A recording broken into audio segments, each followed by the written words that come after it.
8절 말씀입니다. 신약 성경 로마서 1장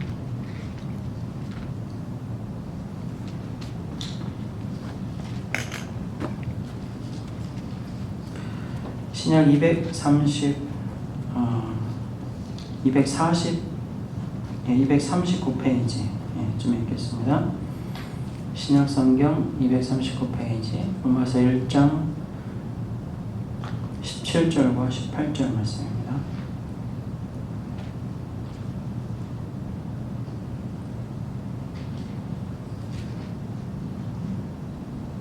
제가 여러분께 대독해 올리겠습니다. 복음에는 하나님의 의가 나타나서 믿음으로 믿음에 이르게 하나니 기록된 바 오직 의인은 믿음으로 말미암아 살리라 함과 같으니라. 하나님의 진노가 불의로 진리를 막는 사람들의 모든 경건하지 않음과 불의에 대하여 하늘로부터 나타나니.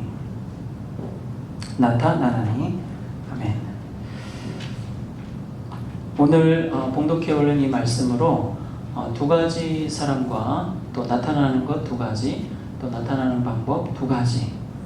그래서 무엇이 이렇게 드러난다고 하는지 그 드러나는 것에 대한 내용을 여러분과 함께 살펴보면서 하나님께서 복음을 통해 약속하신 이 의인의 삶, 믿음으로 사는 의인의 삶의 축복을 우리에게 내려주실 것을 간절히 기도하겠습니다. 여러분 27절과 18절을 곰곰이 보시면요, 두 가지 종류의 사람을 말하고 있음을 알 수 있습니다. 두 가지 종류의 사람. 17절과 18절을 비교할 때 이 세 가지로 비교하면 딱 서로 비교되는 내용이 있는데, 우선 무엇이 나타나느냐로 비교할 수 있습니다. 17절에서는 무엇이 나타나죠? 하나님의 의가 나타나고요. 18절에서는요, 하나님의 진노가 나타납니다. 그리고 또 이 하나님의 의와 하나님의 진노가 어떻게 나타나는지를 얘기하면서 좀 비교되는데요.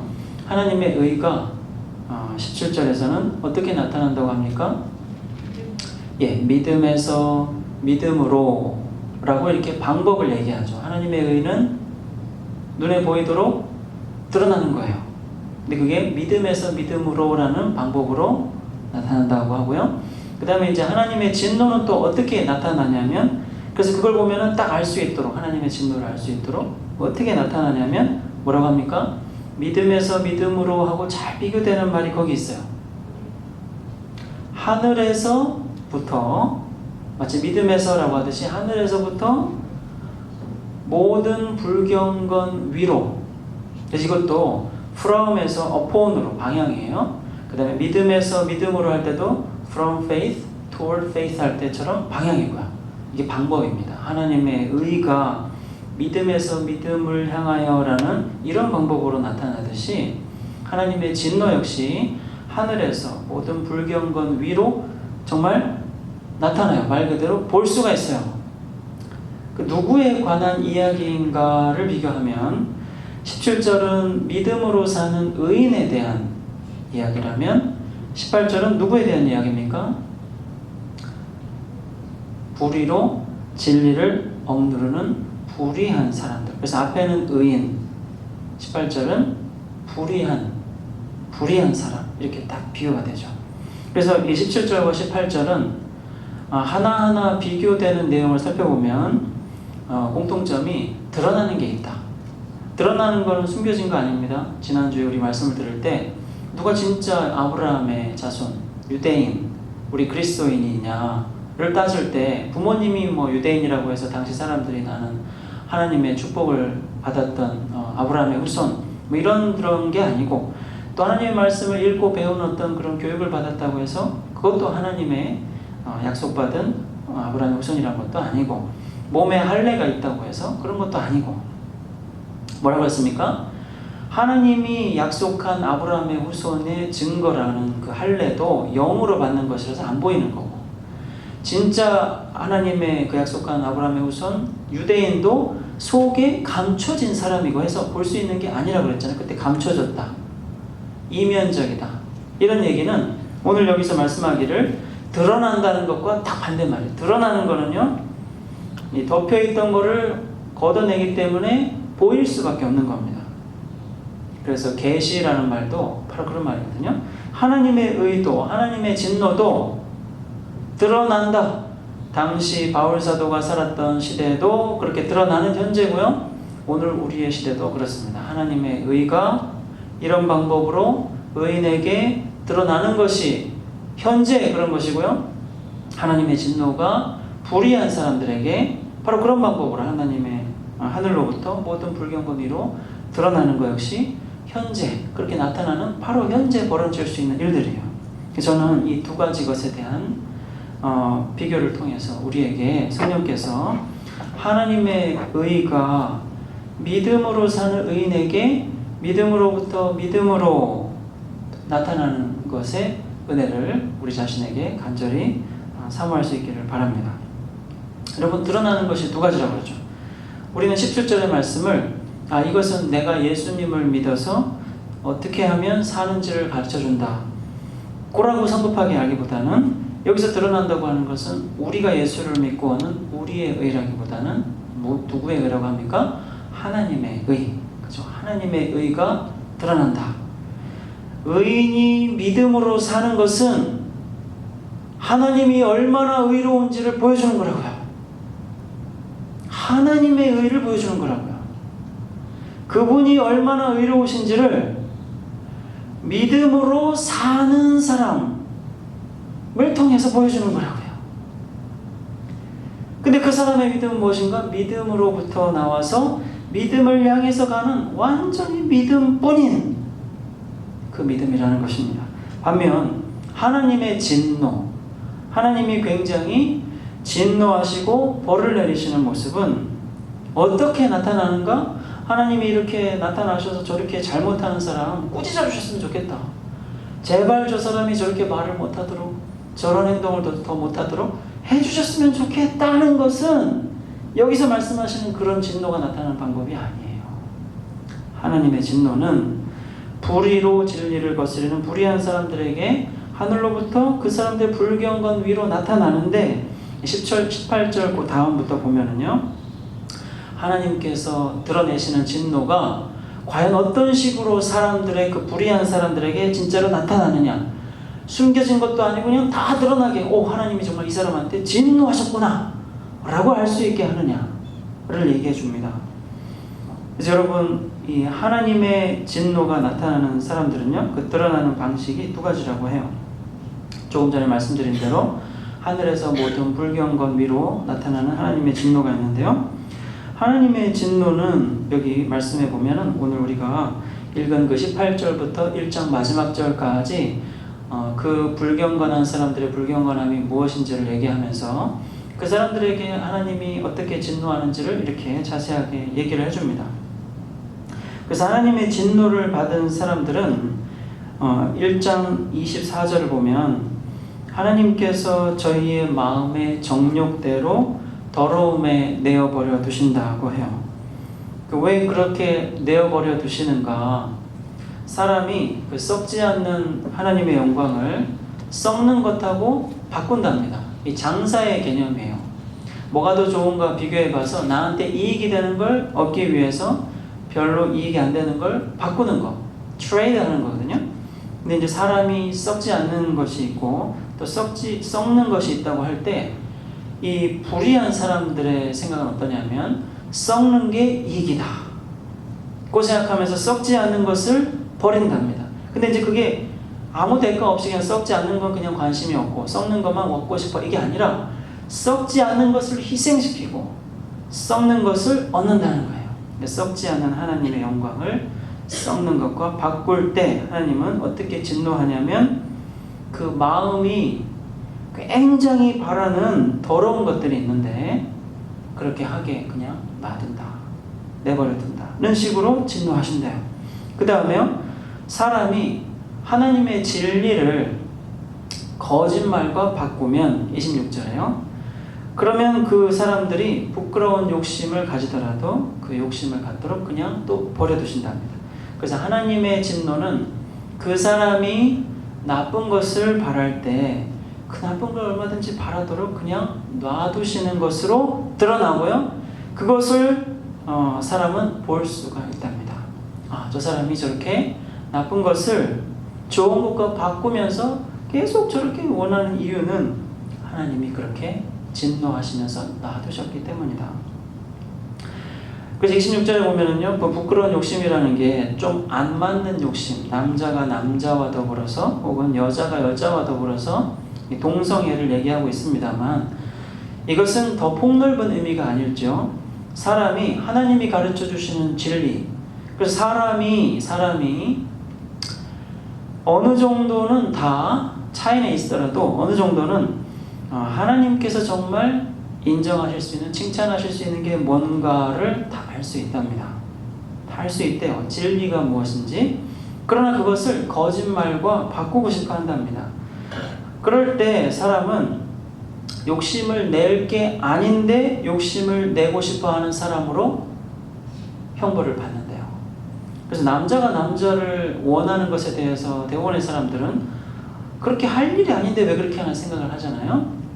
여자들도 마찬가지고요. 근데 이제 그게 그렇게 어떤 성적인 순리가 아닌 것의 어떤 이상한 형태로만 나타날 뿐만이 아니라, 저 사람이 저걸 바라는 건 그럴 만한 게 아닌데, 마치 동성애처럼 절대 맞는 게 아닌데 그렇게 바라도록 내버려 두시는 그런 형벌로 나타납니다. 사람이 마음에 하나님을 두기를 싫어하면 28절에 하나님은 그 마음이라 할 수 없는 마음, 형편없는 마음에, 이제 한글 성경은 상실한 마음이라고 해서 좀 상처받은 마음인가 이렇게 오해를 하도록 하는데, 그 마음의 내용은, 그러니까 마음이라고 하면 좀 잘 느끼고 잘 판단하고 분별하고 하는 그 이성적인 행동을 뜻하는데요. 근데 그런 어떤 마음의 기능이 제품으로 따지면 합격이라고 할 수 없는 좀 불합격, 기능을 잘 못해가지고 그런 판단을 잘 할 수 없는 그런 마음에다가 그 사람들을 그냥 내버려 두시는. 그래서 이제 이 3번에 걸쳐서 하나님의 진노가 드러나는 것을 그 사람이 썩지 않는 하나님의 영광을 썩는 것과 바꿀 때, 하나님의 진리를 거짓말과 바꿀 때, 마음에 하나님 두는 것을 싫어할 때 하나님의 진노는 일정하게 다 그냥 그렇게 하도록 내어버려 두는 것으로 드러납니다. 그래서 우리가 생각할 때 저 사람이 제발 저렇게 못하도록 하나님이 나타나서 혼내주셨으면 좋겠다 싶어서 하나님이 벌을 안 주시는 것 같지만, 그 사람이 죄인으로 그렇게 사는 것이 하나님이 내린 진노, 드러나는 진노라고 하죠. 그러나 여러분, 진노가 아니라 하나님의 의는 어떻게 나타납니까? 하나님의 의는 어떤 사람이 오직 믿음으로 살려고 하는 바로 그 모습으로 나타나요. 내가 어떻게 해야 믿음으로 살 것인가? 바울 사도가 바로 이런 얘기를 갈라디아 교인들에게도 하는데요. 3장 11절에, 그리고 히브리서는 누가 썼는지 모르지만 어쨌거나 히브리서 10장 38절에 신약성경에 의인이 믿음으로 살 것이다는 하박국 2장 5절의 구약 말씀이 3번 다 인용이 되면서 의인이 믿음으로 산다. 여러분, 우리는 믿음으로 구원받는다 이렇게 표현하잖아요. 여기서는 믿음으로 생활한다. 이렇게 산다는 것은 생활한다는 거거든요. 의인이라고 하는 사람은 믿음이라는 걸로 산다 이 말이에요. 생활을 한다 이거예요. 믿는다 이거 아닙니다. 믿음으로 산다고요. 믿음으로 사는 진짜 살아있는 인간의 모습이 있다는 거예요.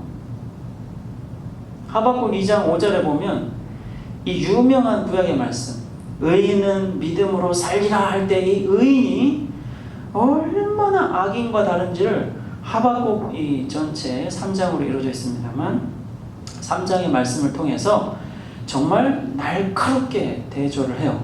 그래서 하나님께서 악인은 어떤 사람인지를 정말로 길게 막 얘기를 하신 다음에, 그러나 의인은 이렇게 안 살고 믿음으로 살 거야. 하박국아, 너 좀 화나지? 세상이 왜 이런지, 또 내가 이 세상을 다루는 방식이 좀 이해가 안 돼서 화가 나지? 하지만 하박국아, 의인은 반드시 믿음으로 살 거다 확실하게 예언해 주셨거든요. 그때 이 하박국은 그 말씀을 믿고, 그 하나님의 의인이 믿음으로 살 것이라는 말씀을 믿고 두렵지만 두렵지만 이 하나님의 말씀을 믿고 찬양을 하는 모습이 나와요. 무화과 나무도 없고 포도나무도 열매를 맺지 않고 올리브나무도 열매를 맺지 않고 논밭에 먹을 것도 없고 외양간에 소도 없고 정말 하나님의 나라가 쑥대밭이 되겠다는 이 하나님의 심판하시는 말씀을 이해하면서 받아들이면서 그 의인도 있는데 하나님 그러시면 됩니까? 악인들만 따로 그렇게 심판하셔야지 의인들도 있는데 그러면 됩니까? 라고 이 하박국이 화가 났었을 때 하나님은 아니다. 의인들은 내가 악인을 가지고 악인을 심판하는 그 와중에도 그 사람들은 믿음으로 끝까지 산다. 그 약속하신 이 말씀을 받아들이는 하박국이 어떠냐면요. 막 몸이 막 부들부들 떨리면서 자기 뼛속에 썩게 하는 게 막 들어오는 것 같다는 거예요. 그 공포와 두려움과 그러면서 하나님의 약속을 믿는 마음으로 떨리는 마음으로 부르는 노래가 비록 내가 살아가는 하나님의 나라가 그런 하나님의 심판을 받아 악인도 소멸하겠고 의인들도 고난을 겪어야 하겠으나 그러나 하나님께서 반드시 약속하신 그 말씀 의인은 믿음으로 반드시 죽지 않고 어떤 어려움이다 하더라도 죄인들이 득실거리든 하나님이 그 죄인을 심판하는 세상이 너무 무섭든 믿음으로 살 것이라는 말씀을 믿으면서 공포와 어떤 뼛속에 스며드는 그 썩게 한다고 하는 고통까지 견디면서 하나님을 찬양하는 노래가 나와요. 여기서 바울 사도가 갈라디아 3장 11절에서 히브리서 10장 38절에서 어떤 히브리서 기자가 또 로마서 1장 17절 오늘의 말씀에서 하나님의 진노가 사람들에게 나타난 이 현실 속에서 아무도 하나님의 영광을 썩지 않는 것을 썩는 것보다 소중하게 여기지 않는 것 같고 그리고 하나님의 진리가 하나님이 만든 이런 사물들을 통해서 하나님이 있다는 것, 하나님의 성품이 어떠시다는 것, 하나님이 인간에게 바라시는 게 어떠다는 게 다 드러나도 그게 다 진실이어도 하나님이 없다는 거짓말, 그런 게 중요하지 않고 이런 게 중요하다는 거짓말과 바꿀 때 그럴 때 그 사람들 속에서 하나님께서 진노를 나타내시면서 그냥 그 사람들 이렇게 살도록 할 때도 의인은 어떻다는 겁니까? 믿음으로 산다는 거예요. 믿음으로 살아가는 삶을 하나님의 그 의를 드러내면서 얼마든지 살고 있다는 겁니다. 그 하나님의 의를 믿음에서 믿음으로 처음부터 마지막까지 오직 믿음으로 생활하는 사람. 여러분 이 하나님의 의를 드러내는 의인들은 어떻게 드러나냐면요. 1장 16절부터 17절에서 이렇게 말씀합니다. 믿는 자가 복음으로 구원을 받도록 하나님의 힘이 나타난대요. 복음이란 무엇인가? 사람을 구원하는 하나님의 능력 그러잖아요. 근데 이 복음이 바로 그 모든 믿는 자에게 구원을 향해서 믿음을 시작하는 구원을 향해서 가도록 하나님의 능력이 되어준다고 해요.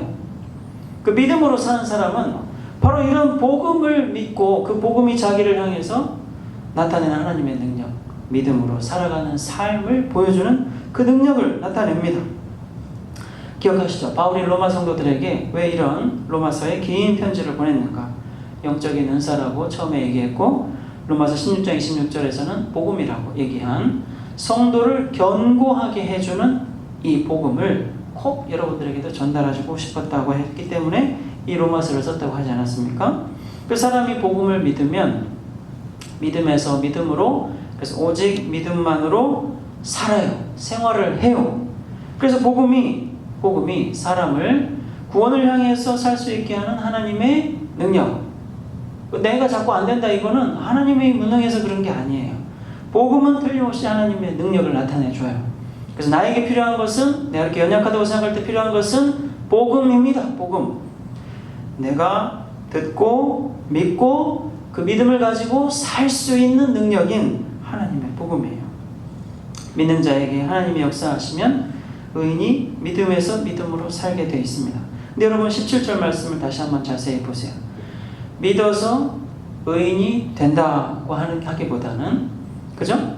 믿어서 의인이 된다는 얘기는 로마서 3장 23절과 24절에 나타납니다. 거기 모든 사람이 죄를 범해서 하나님의 영광에 이르지 못했지만 그리스도 예수 안에 있는 구속을 통해서 하나님의 은혜로 값없이 의롭다 하심을 받은 자 됐다 할 때, 그때 그 믿음을 통해 의롭다 함을 얻는 죄사함의 은혜의 그 복음을 얘기하죠.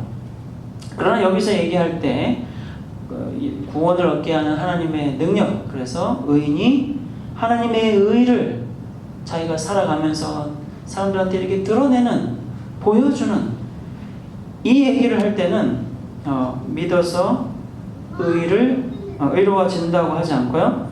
어떻게 얘기합니까? 하나님의 의가 믿음으로 사는 사람을 통해 나타난다고 얘기를 하죠. 여러분, 그래서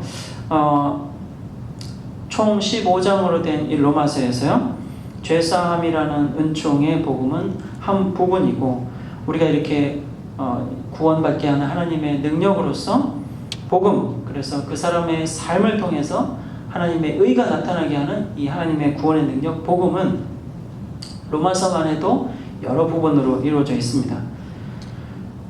그래서 인간의 죄의 상태에 대한 복음은 로마서 1장과 2장에 있죠. 예수님의 피를 값으로 치르고 사람이 죄가 용서받고 하나님의 것으로 구속받는 이 복음은 3장과 4장. 그리고 예수님의 속죄의 은혜가 왕으로 통치해서 죄의 지배를 받지 않는 자유를 누리게 하는 힘이라는 복음, 이것은 5장에서, 그 다음에 그 자유를 행사해서 하나님께 내 몸을 전체를 드리는 그리스도인의 새로운 생활, 6장, 7장, 그때 이제 부활이라고 얘기하고, 내가 예수 그리스도와 함께 죽었으니까 이제는 그리스도 안에서 새로운 생명으로 살게 한다 하는 이 부활이 바로 그 자유를 누리면서 하나님께 나를 바치는 생활이다고 얘기를 해주죠. 그 다음에 어떻게, 누가 그런 자유로운 구속의 자유를 누리게 하는 은혜를 누리면서 하나님을 섬기게 해주는가? 8장에서 성령이시라고 복음을 얘기합니다. 이제 의인들이요, 당신들에게 예수의 핏값으로 주신 성령의 통치를 온전히 따르시오. 따르지 않으면 죽습니다. 라고 8장에서 복음을 설명해요. 그리고 하나님의 선택을 받은 의인들이야말로, 바로 그런 의인들이야말로 떨면서 하나님의 말씀에 순종한다. 그러니까 그리스도인들 여러분은 떨면서 말씀에 순종하고 구원을 완성하시오라는 복음을 9장, 10장, 11장에서 얘기해요. 이 의인으로 살면서요, 서로 지체가 돼서 서로 사랑하면서 하나님께 예배를 드리자는 이 복음은 12장에서 15장까지 나옵니다. 여기 로마서를 시작하면서 1장 17절에서 하나님의 의가 어떤 사람이 믿음으로 살 때 환하게 드러나는 그 의로운 삶은 반드시 사람을 구원하는 하나님의 능력으로서 그것을 드러내는 의로운 삶은 이 전체 복음을 믿는 사람, 어느 한 부분이 아니라 전체 복음을 온전히 믿는 사람, 그래서 처음부터 마지막까지 믿음이라고 하는 이 모든 복음을 다 믿는 바로 그 믿음의 사람이 나타나게 되어 있습니다. 바로 그 하박국에서 얘기한 하나님께서 약속한 믿음으로 사는 의인이 바로 이 복음의 진리들을 다 믿고, 상황이 어떻든 아까 말씀드린 그 하나님의 진노가 나타나는 사람들 틈에서 하나님의 진노가 내리는 동안 그 상실한 마음도 아니고, 썩어질 것을 바라면 안 되는 이상한 것을 바라는 것도 아니고, 그러면서 진리가 아닌 거짓말을 믿으면서 늘 자기가 원하는 것을 아무 의미가 없지만 계속 하는 것도 아닌, 그 주변의 사람들, 형벌이 나타나는, 하나님의 진노가 나타나는 사람들 틈에서 믿음으로 살아가는 이 삶의 모습, 하나님의 의를 드러내게 됩니다. 여러분에게 바로 이 로마서 1장 11절에서 약속한 의인의 축복, 믿음으로부터 믿음을 향해 가는 이 의인의 삶이 있기를 축복합니다. 주님께서 여러분에게 가르치신 그 말씀이 계속 풍성해서 하나님의 진노가 나타나는 현실이라 하더라도 이 세대를 본받지 않고요, 이 세대 사람들과 똑같아지지 않고 오히려 똑같지 않은 정도가 아니라 내가 계속 이 복음을 통해서 새로워지면서 점점 더 달라지는 거죠. 점점 더 달라지는 겁니다. 계속 나는 새로워지고 이 세상 사람들과 달라지는 것이죠. 바로 그런 복음의 위대한 능력이 여러분 모두에게 나타나기를 주님의 이름으로 축원합니다. 기도하겠습니다. 은혜로우신 하나님, 주님의 복음이 우리들을 믿음에서 믿음으로 사는 의인이 되게 하실 것을 믿습니다. 주님, 이 거룩한 주의 복음의 말씀, 우리로 하여금 성령의 은혜로 친히 배우게 하여 주시옵시고, 이 세상에 하나님의 진노가 드러나고 있는 동안 오히려 우리는 하나님의 의를 드러내는 의인으로 살게 해 주시옵소서. 성령의 인도하심을 따르기를 원합니다. 성경으로 말씀하시는 성령의 인도하심, 우리의 삶 속에서 우리의 마음에 모신 성령께서 우리들을 통치하시는 은혜를 간절히 사모합니다. 주님, 우리의 연약함도 우리의 허물도 그리스도의 대속하신 그 속죄에 통치하시는 은혜로 사로잡아 매일매일 변화되어 그리스도의 형상을 이루실 것을 믿습니다. 주님, 우리로 하여금 낙심하지 아니하도록 그리스도의 속죄하신 이 위대한 은혜의 능력을 믿도록 우리들을 격려하여 주시옵소서. 우리로 하여금 이 썩어져 형벌받은 이 세대를 본받지 아니하고 주 성령의 인도하심에 따라 그리스도 안에 완전히 새로운 피조물이 되어 하나님을 예배하는 거룩한 삶을 살도록 인도하여 주옵소서. 예수 그리스도의 이름으로 기도드립니다.